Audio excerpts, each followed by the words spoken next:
Hey everybody, how's it going? It is Fabrizio Aiello. Welcome to What is Fabrizio Inking? And today I am inking the Creeper. The Creeper is a comic book creation by Steve Ditko, co-creator of Spider-Man. And this is one of his lesser known characters, one of his DC projects. Really great book, really cool character. So I'll be starting that in a minute. But if you're new to the channel and new to me, I am a comic book creator. I have a comic book called Horace H. Hoover. It's a mystery cult detective who wears something suspiciously like a vacuum cleaner on his head. I have 3 issues currently. They should be available to purchase on my web store at horacehoover.com sometime in June. Sign up for my newsletter, check out the website, Twitter, etc., and I will be announcing that.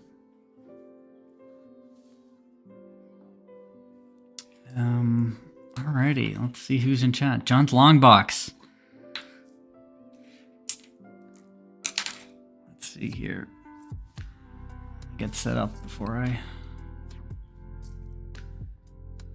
Alright, so we'll zoom in.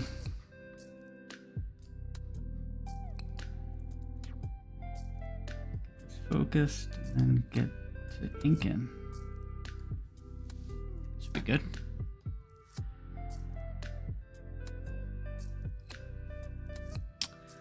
Let's see, John's Longbox. I am rereading Creation by Gore Vidal.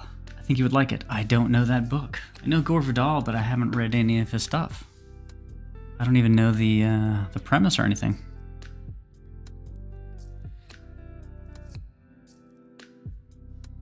If it will make me feel pretentious by reading it, I'm on board. That's the only thing that I need. I grabbed the wrong brush.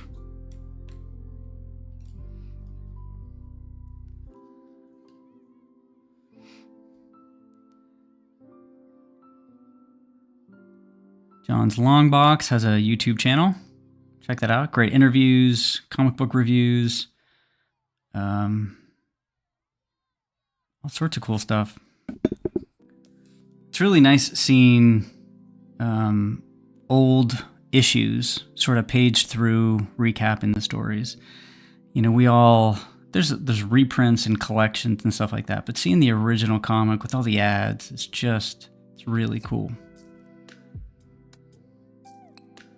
And usually Sundays I'm actually available to pop in. Sundays is like catch-up day. Alrighty, so the Creeper.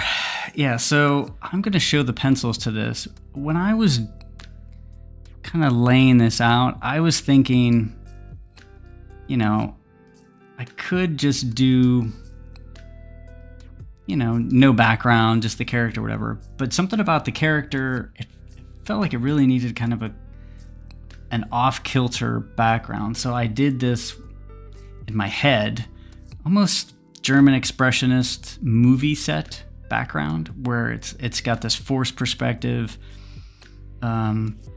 proportions are off, things like that. So I actually really liked that background, so that is really kept me interested in doing this. And it'll be really fun to color too. I think I have an idea how I can keep the back sort of black and white, movie style, and then just color the Creeper so he really pops.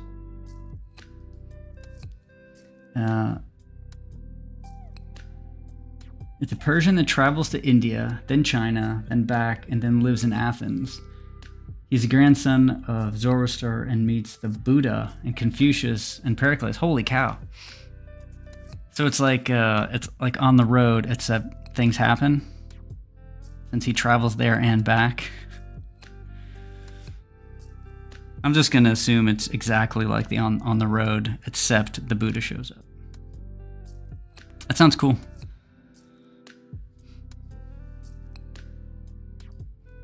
Oh, you will explode with pretension. That's all I want to do. I'm joking.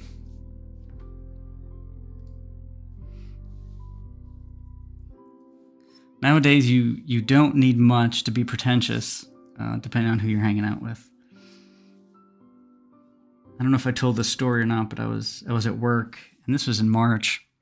It was the Ides of March, and I said, "Hey, happy Ides of March." Nobody in my office knew what the Ides of March was. Not one person. And I didn't. I even kind of tried to give them clues and hints.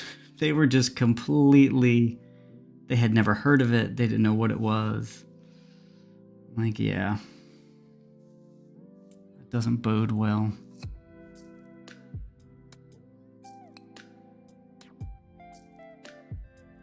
I actually think I made the creeper a little creepier than he actually even is. I didn't go too far. I mean, he looks like a person just kind of grimacing and smiling. At first, I was just gonna do sort of the straight look of the creeper, because sometimes it's just a dude.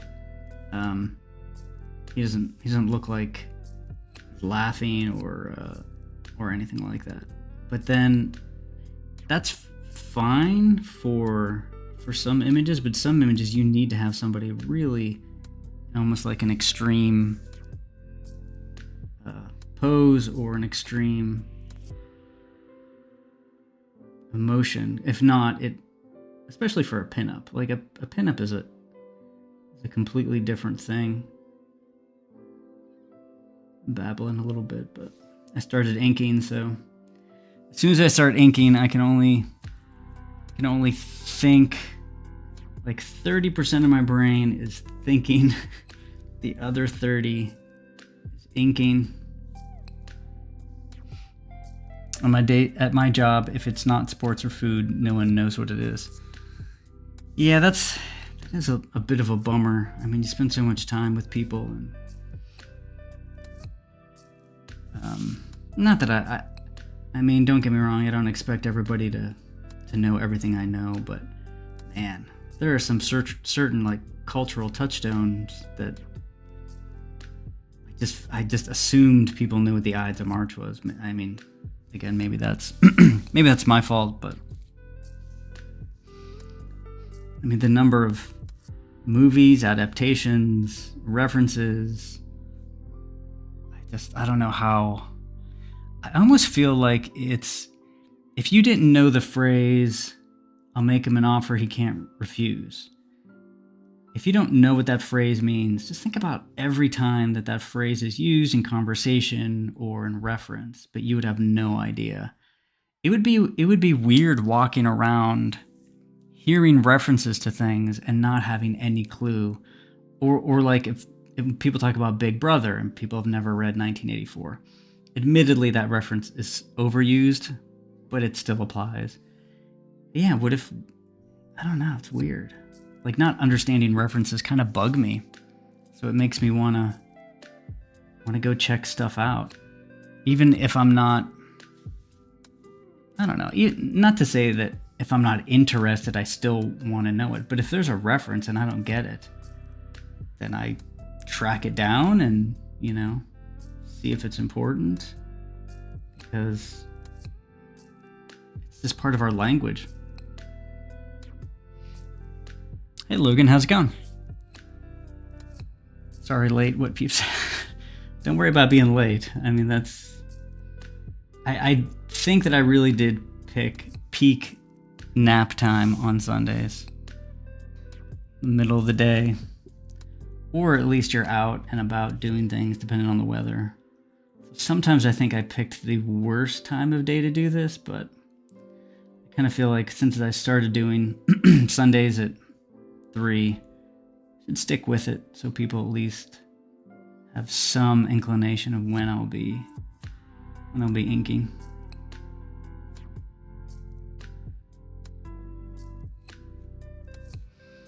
But I might be spilling the beans a little early here.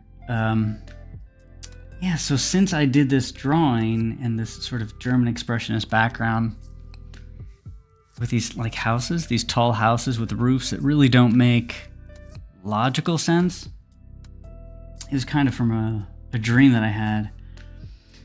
Yeah, I have an idea for another comic where it's, I'm not going to get into it too much, but it's definitely going to be set in sort of like German expressionist sort of environment, which could be really cool.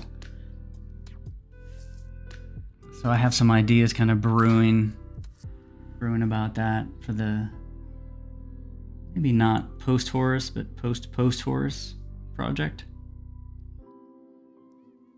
Man, this camera's really killing me here. Funny, I actually look forward to watching your videos on Sunday. Awesome. That's great. Thank you.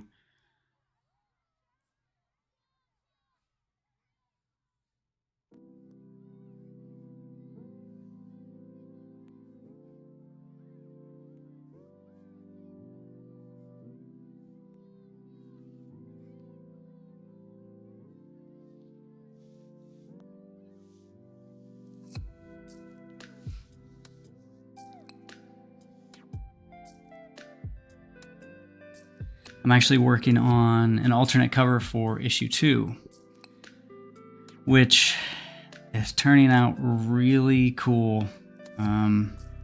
It's very different. It's not a montage, so it is more traditional, whatever that means. And I'm doing some pretty cool stuff with it, so it's just exciting to sort of put a new paint job, so to speak, on an issue like that. As soon as I'm done drawing that, basically I'll be back into drawing issue 4. And then as time goes, I'll be inking and coloring the alternate covers for issue 1 and 2, and then getting those printed. So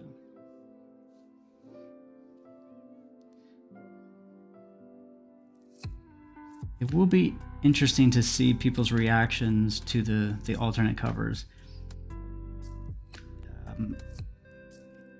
As an artist or a writer, you look at your old stuff and it's hard not to think, oh man, I want to redo that. I made this mistake, that mistake, etc., etc. But people kind of get attached to that original version sometimes. So I don't want to ruin sort of the old stuff by going too crazy with it.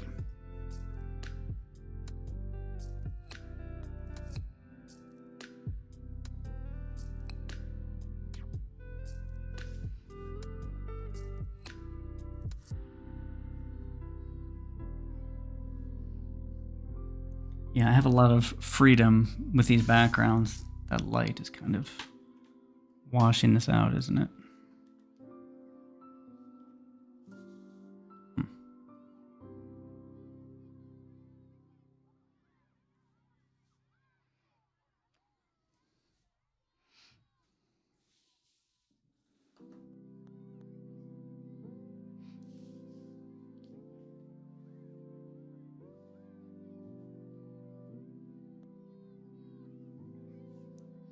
With the sort of loose background perspective, I just have flexibility and you can kind of play with shapes to really push your eye in a certain direction, change the composition without worrying too much about, did I mess up the perspective?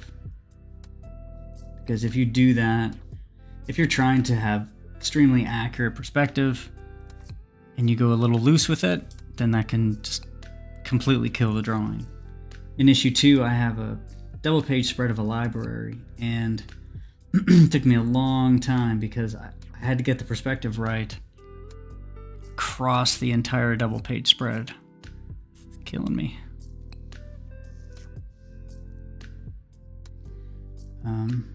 Because it had to be dead on. I couldn't fudge it, and I couldn't be loose with it. So that thing took me, 2 weeks to draw in ink.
The other thing about the Creeper that's really interesting to me is,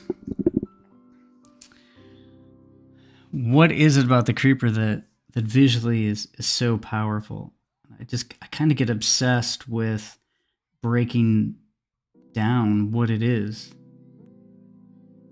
And again, not trying to copy it, but to distill what is so visually appealing about the Creeper or other characters, whatever it is. And then trying to distill it, rework it, and then bring it into my stuff with Horace H. Hoover. And obviously one of the biggest things is undeniable for the Creeper is the colors. The colors are really quote unquote garish, but man, they're really powerful.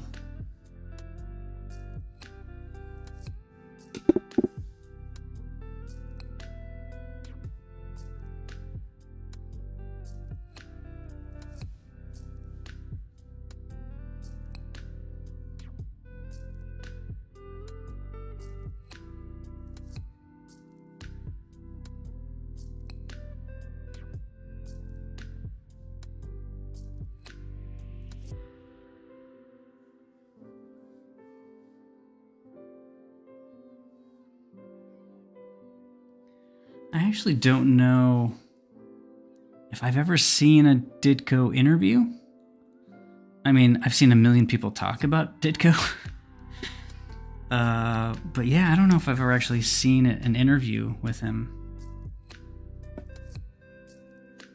It's funny because I kind of go through these deep dives into characters or comics or artists. And man, right now Ditko is on my brain a lot.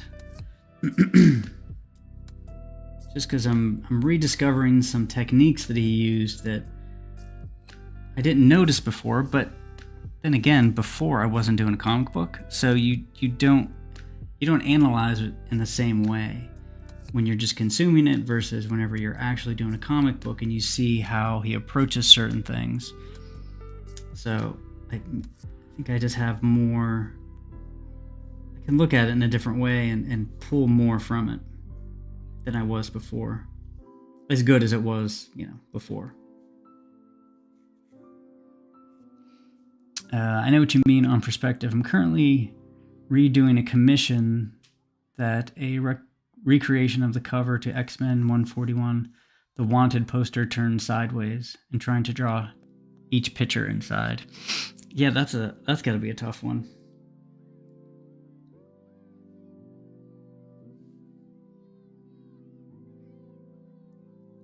Perspective is really one of those things that it took me a while to get so comfortable with that I didn't have to reference things. There's actually, and this is sort of this reference might not be useful to anybody, but if there's any artists out there, there was a Gnomon workshop on perspective, and the teacher that did that workshop, I can't think of his name, but it's probably still on the Gnomon workshop tutorial site. He did a series on perspective, and this guy I think has been teaching perspective for decades. So he really had a way to distill what you need from perspective and how to do it quickly. He was more of an architectural artist, so he would do floor plans and architectural renderings, but I think you actually need to, or you should, I should say, you should actually deep dive that far and then just pull what you need. So I did the whole thing. I really learned how to do like architectural renderings from plans and all that kind of stuff. Accurately measure in perspective, use all of those tricks, and then I felt comfortable when I was doing the comic book that I could just pull what I needed when I needed it.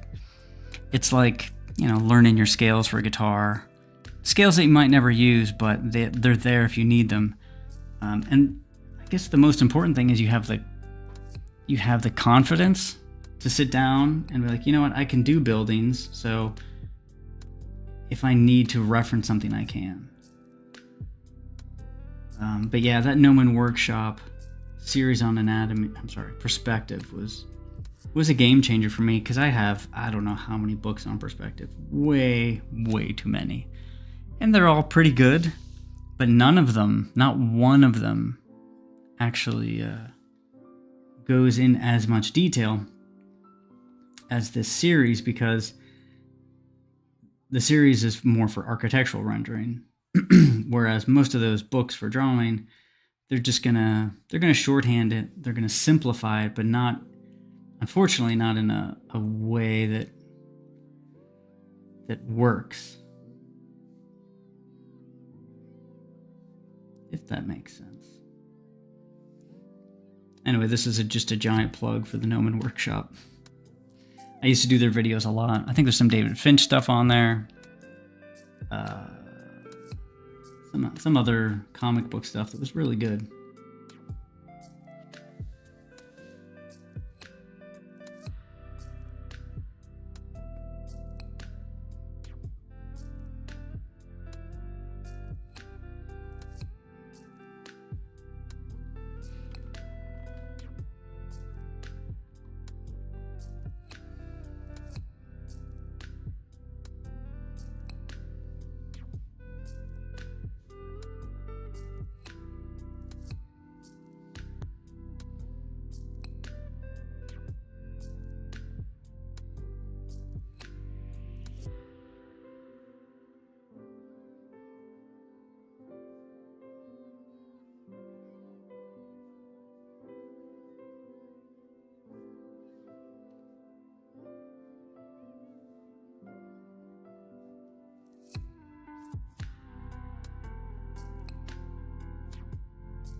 So you're not going to do a crowdfunder.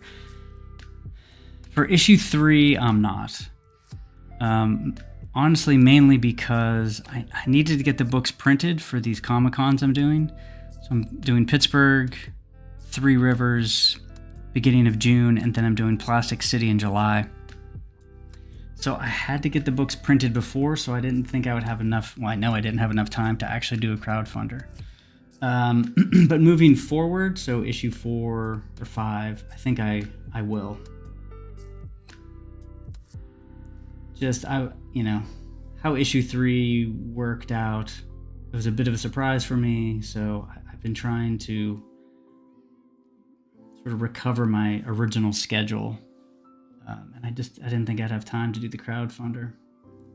The books are at the printer right now, and I think I will get them just in time for Three Rivers Comic-Con. I'm hoping.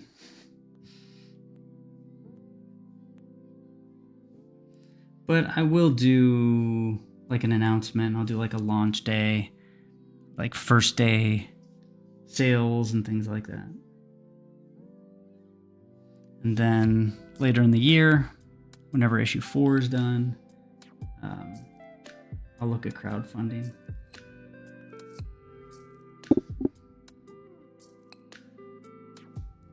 As you know, John, it's a lot of time. If anybody in chat doesn't know, John has a new book called Heroic Tales. It's available on Fund My Comic. It's doing great, but back it if you haven't. It's very cool. It's a traditional superhero. I think the next stretch goal is another trading card, so check that out. But yeah, crowdfunding, it definitely looks like it takes up quite a bit of time, and I just didn't have that time available.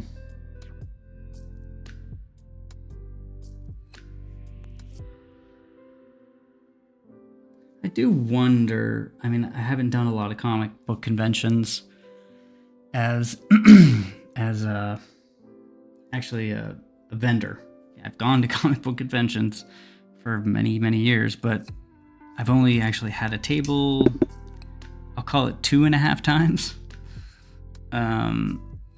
So I'm really interested to see people's reaction at Three Rivers. We should do a video together where we try out try to outdo each other on how pretentious we are. I like that idea. I accept that challenge.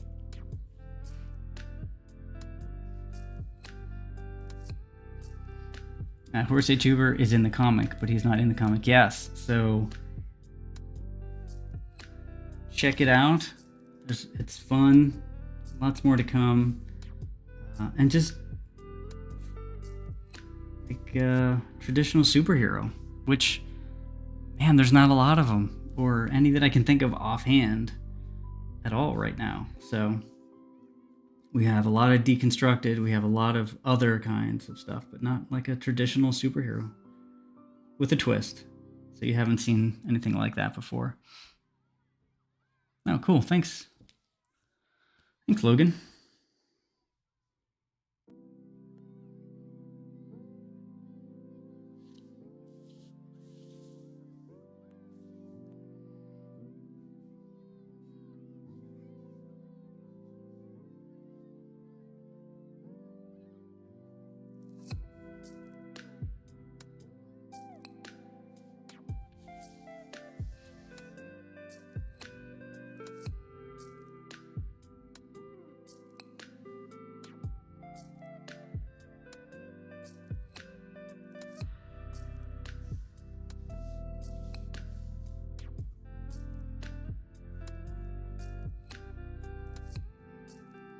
So I have been watching, sort of out of left field, but Smallville, the TV show from, it wasn't the 90s, right? It was, I think, maybe the 2000s. It was quite a while ago.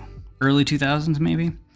And I remember when it came out, I wasn't really watching a lot of TV, so I knew of the show, and I think I might have caught, I don't know, an episode or two here or there, but not much more than that. So I'm like, you know what? I'm going to throw it on in the background as I work, which you can consume quite a bit of TV, putting it on in the background. It's very teen drama CW. But the one thing that really stuck out is that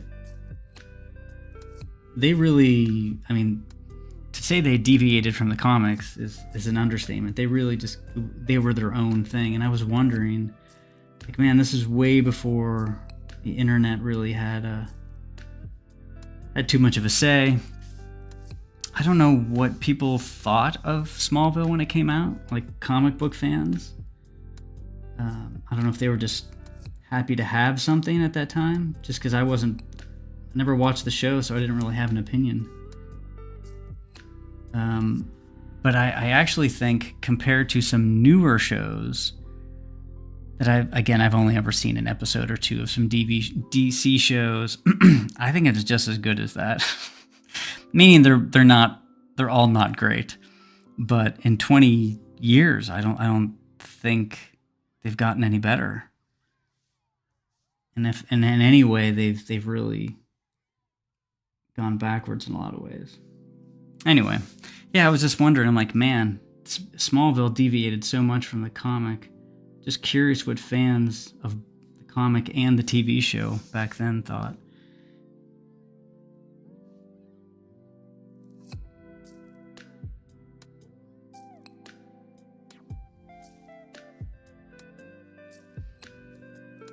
I couldn't stand Smallville. Is it any good? I watched the odd episode. Yeah, that was me too. Again, it's on in the background just because I was curious. I'm like, oh, I never watched this show. And it was on, I guess, for something like 10 years. I don't recommend it. It's not worth like your time or anything. But whenever I'm working, I put so many shows on in the background that, it's just hours and hours and hours go by. And I'll have not really watched the episodes, but I kind of have an idea of what's going on in the background. Yeah, that was the only thing. I'm like, wow, this is, I don't know. It's really just a teen drama, from what I gather. I haven't watched all of them, but Typical CW stuff. But man, was the CW around then, or was that like the? I don't know. I don't know what I'm talking about. They have a comic that kept the show going. Really? That's gotta be. That's interesting. I didn't know that.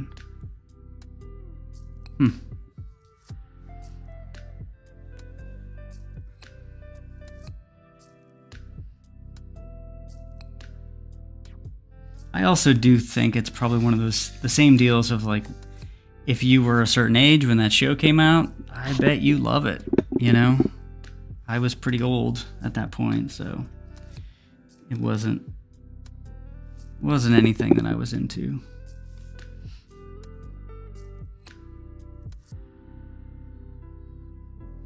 If you watch too long, Chloe will knock on your door to recruit you to a cult. That's what I hear. Yeah, I know about the cult. I know a little bit about the cult. I don't know a bunch. And I think, did she just get out of prison recently? I thought I saw her photo pop up somewhere.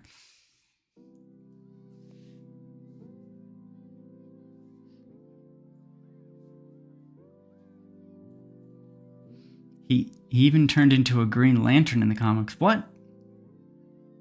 What? That's wild.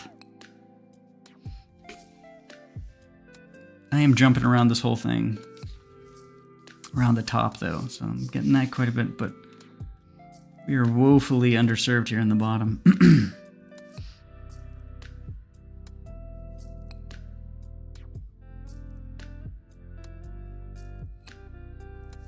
Yeah, as far as TV shows, I mean, whenever I talk about TV shows I actually recommend, there's like 4 or 5 of them.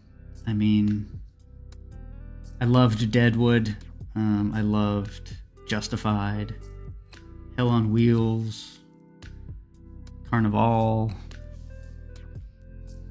Bosch. Not that many more. Yeah, I'm really picky when it comes to TV shows, but all of those were really stellar.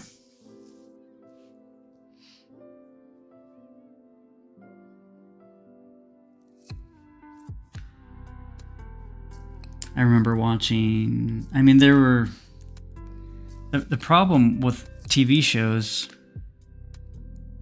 for me, usually is how they end it. They can never stick the landing. So, as soon as they mess up, I usually bail. I definitely don't recommend it. Dominoes. Hello, how's it going? Dominoes. Interesting. Curious. How's it going, Dominoes?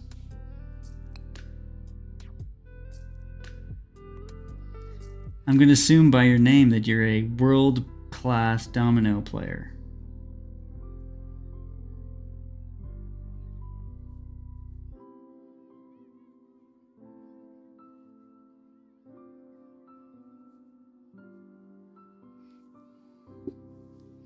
I am good. Like The Walking Dead, Trainwreck. Yeah, Walking Dead's a good example.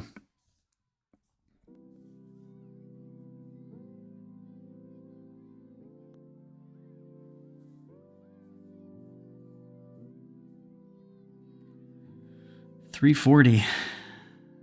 This hour goes pretty fast. I will say this, doing fan art like the Creeper and Hawkman and all that jazz, it's a lot easier or more fun to do because it's not my character. So, and there's no pressure. It doesn't, this isn't for a poster or a comic book. It's just a random drawing that if it works out, maybe I give it to somebody, get it colored. If it doesn't work out, it goes in a pile. And then someday somebody will be going through it during an estate auction. and then he'll throw it away. So I'll carry it around for 20 years and then somebody will just trash it.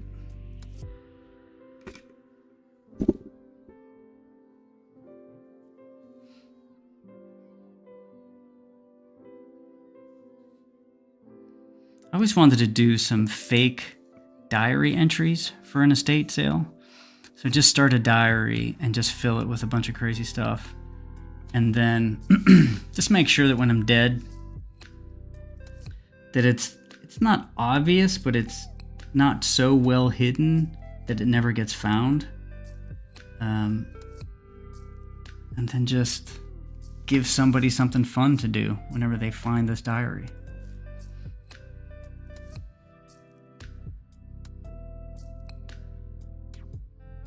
Of course, that only works if I don't tell people about it.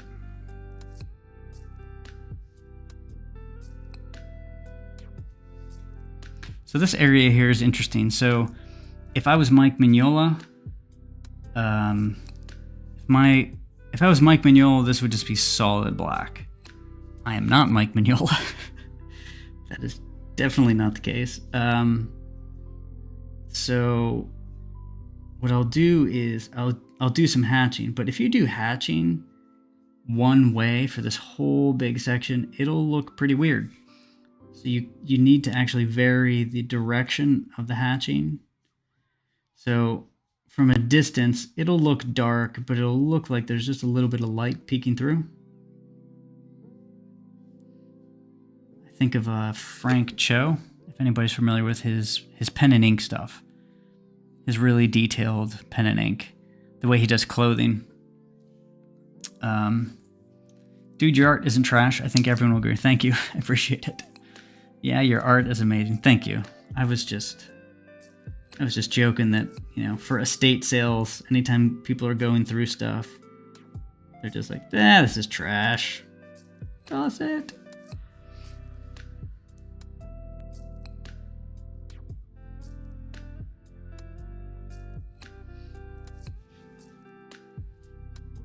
So, yeah. So something like this, it's really critical that you don't do solid black unless that style of like graphic style that you're going to do is throughout the entire drawing. If not, it would look, your eye would go directly to this spot, nowhere else on the entire page. So you actually have to leave some white or it'll look crazy. All right, let's look. We only have about 15 more minutes here. We'll check it out, right?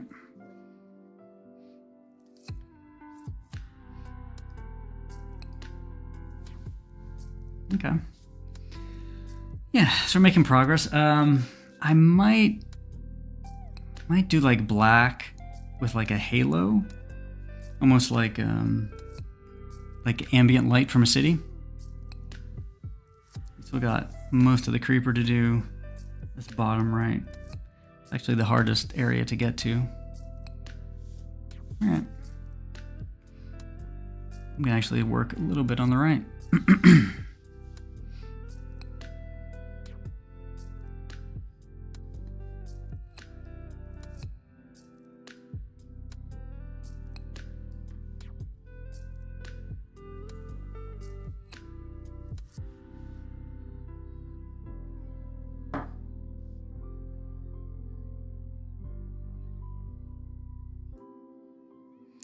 So I mentioned on Twitter that I bought some more new comics, which is, I can't explain how unique that is for me.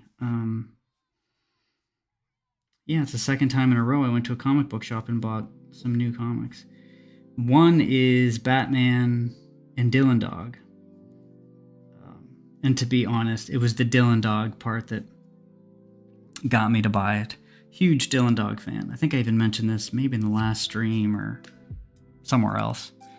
Huge Dylan Dog fan, so, you know, the fact that Batman would have Dylan Dog, I had to check it out.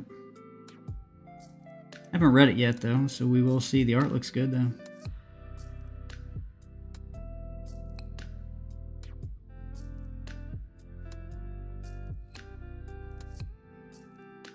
that's actually one of the unfortunate, well, fortunate or unfortunate parts of actually having a table at a Comic-Con is that you're there for a couple of days just looking at all these other vendors selling stuff. So the last Comic-Con that I did, I was right across from this one vendor, and I'm like, I shouldn't buy that. It was an expensive book. No, I won't buy it. And you tell yourself that, but you sit there long enough, you will convince yourself to go buy stuff. So I ended up spending 10 times what I actually sold in books at this last convention. So that is always a problem.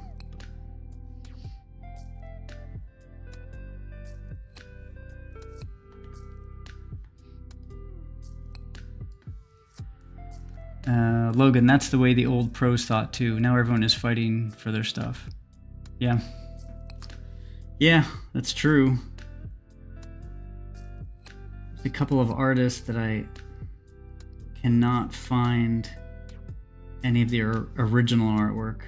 I've been looking for Sergio Aragonés for years, and I can only find like a sketch. But I don't know if he held on to all of his group pages or what, but he is one of those artists that is just, again, I don't know if he threw the stuff away, I don't know if he sold it, I don't know where it went, but it's not around. Hey, Mind Title, how's it going? Thanks for joining. I appreciate it.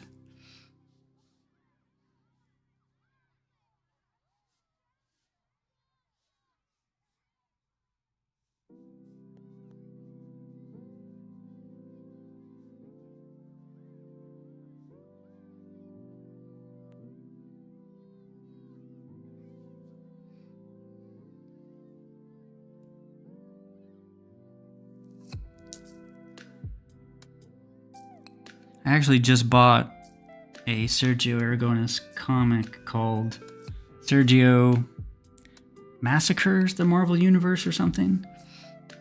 And it's just, on the cover is a bunch of Marvel comic book characters. I'm like, alright, I need to buy that. I haven't had a chance to read it though.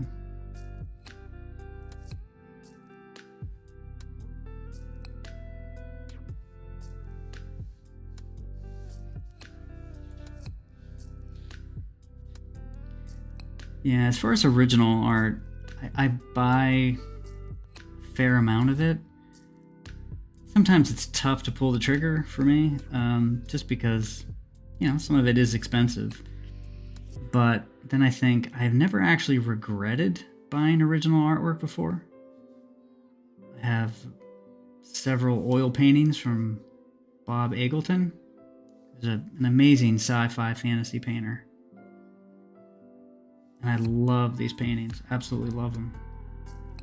I don't regret for a second ever buying them.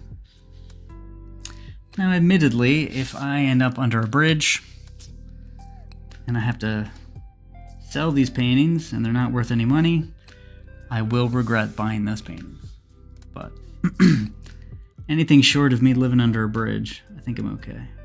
At minimum, I would have the most well-designed bridge house.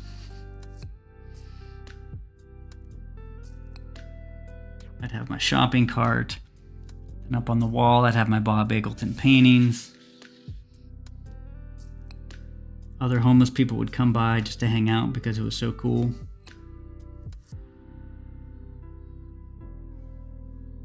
Or not.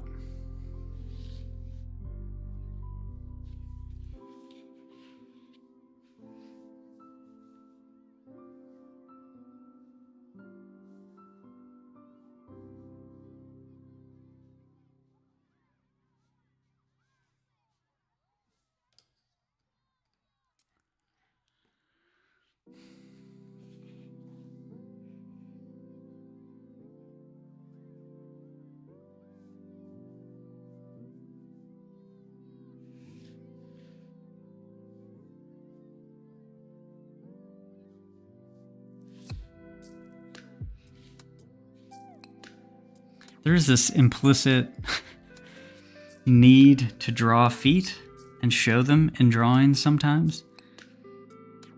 Just because in the 90s, if anybody doesn't know, there are certain artists that would avoid drawing feet because for whatever reason, maybe they weren't great at it, maybe they just didn't think it was visually interesting, which I definitely agree on.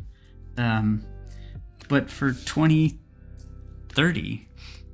years, they have been essentially made fun of for doing that. So there are times where I'm thinking, okay, I'm gonna crop here above the feet because it's pointless. Nobody wants to look at a character's feet unless there's a reason for it, right?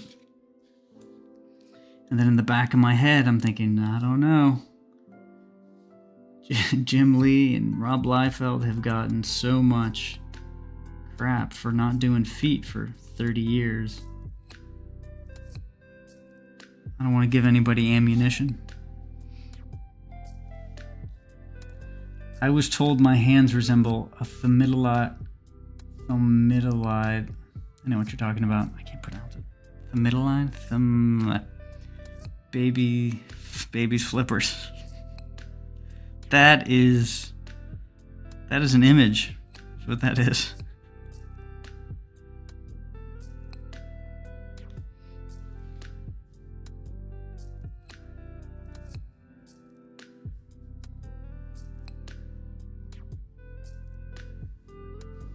So who told you that, though? That they resemble that? Were you at the bank and you're trying to cash a check and somebody is like, those fingers.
So yeah, John, we have to have it's gotta have a fun name, like our pretentious war.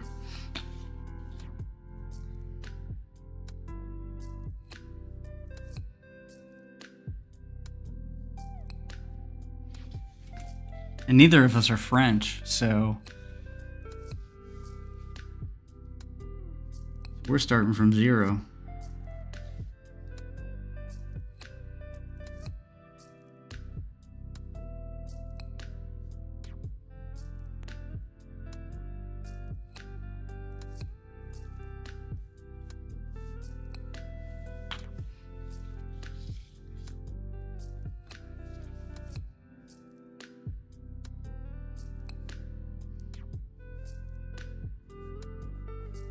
I do like his striped green underwear.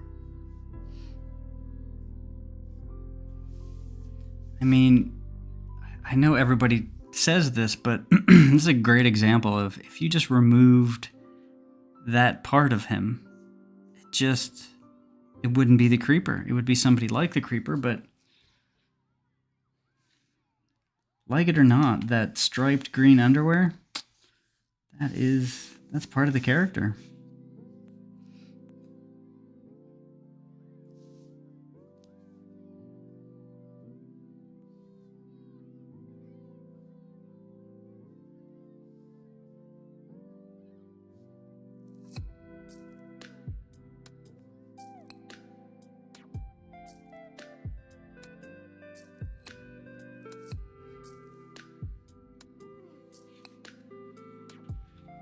Holy cow, 356. Alrighty, I'll spend a few more minutes and then call it a day. So I'm pretty close to this being done, so one more stream probably next Sunday. And this will be done. Again, I'm not sure what I'm going to do with it. I don't know if I'll auction it off. If anybody wants it,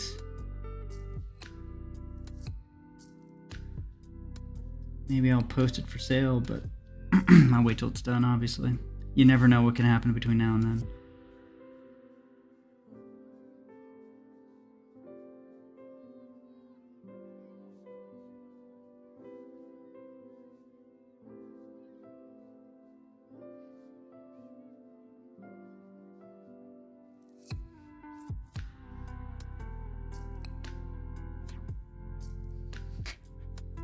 Something like Fabrizio and John's magnificent spectacle, pretensions, and peccadillos. I like it. I don't know if we get immediately shadow banned from YouTube or not, but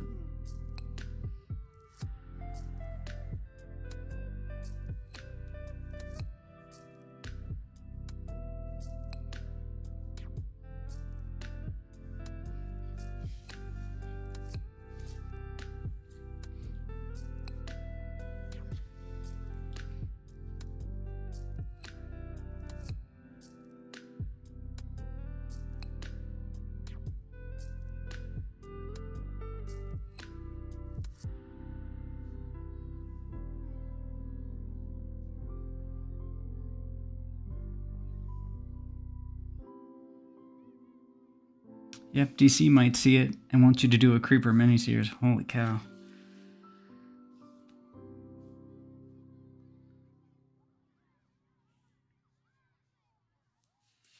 I do love the Creeper.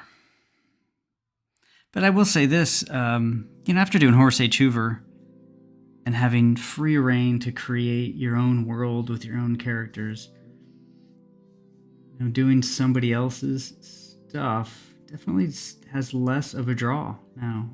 When I was growing up, somebody would have said, you could do Captain America, Thor, or something like that. That would have been the greatest honor ever. I don't know if Marvel today said, do you want to do Captain America?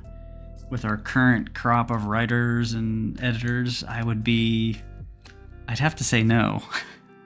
The Creeper might be a little different on DC. I don't know that, but I guess it depends if you have free reign. Some of those artists, like who's that Batman guy, White Knight, Sean Murphy. Those guys have pretty free reign on writing and drawing, so something like that would be great. Yeah, I could. Like I said, doing this drawing really gave me ideas for my own stories, my own characters, outside of Horace H. Hoover. So that alone is worth admission for me.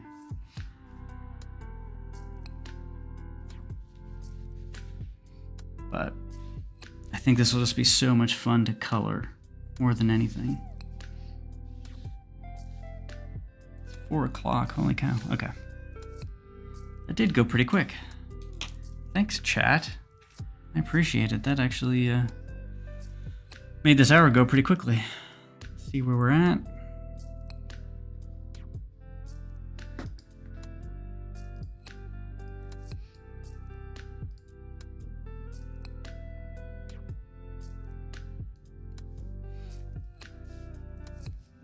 Yeah. So I think I could finish this probably in the next hour. Yeah, it's pretty fun. I'm digging it. All right. Well, thanks again, everybody. I appreciate everybody popping up in the chat. And I will post more news on the Horace H. Hoover stuff as I get it. Again, it's still at the printer, so we'll see. But I think I will, as soon as I get the books from the printer and I have them in hand, I will announce a launch date. So that will be like a day one kind of bundle sale, in general. There'll be some discounts on the first day you won't be able to get otherwise. So I'll do a live stream, probably launch kind of thing. But again, I'll announce that whenever I have the books in hand. Right now, Sean Gordon Murphy. That's it. Yeah, thanks again, everybody. Appreciate it. And I hope you have a good rest of your Sunday. I'll talk to you later. Bye.